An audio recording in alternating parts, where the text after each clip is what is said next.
একটা কথা, যারা বেকার যারা বেকার এটা তারা প্রায় সময় শুনে বা সব সময় শুনে, যারা এখন পর্যন্ত বেকার, বা এক সময় আমিও শুনছি যে তুমি কোনো চেষ্টাই করো না, তোমার কোনো প্রচেষ্টা নাই, তোমার কোনো লক্ষ্য নাই,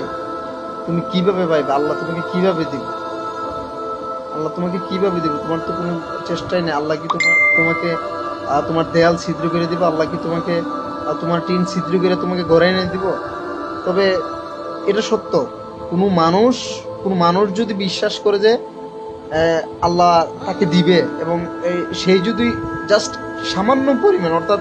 তার কনফিডেন্স লেভেল যদি 99% হয়, আর তার কাজ যদি 1% হয়, আল্লাহর ইজ্জতের কসম, কোনো মানুষ যদি এটা বিশ্বাস করে যে আল্লাহ পাক তারে দিবে, অবশ্যই আল্লাহ পাক তারে দিবে। না, আল্লাহ বলছে বান্দা আল্লাহ সম্পর্কে যেমন ধারণা করে, আল্লাহ পাক তার সাথে তেমন ব্যবহার করে। সুতরাং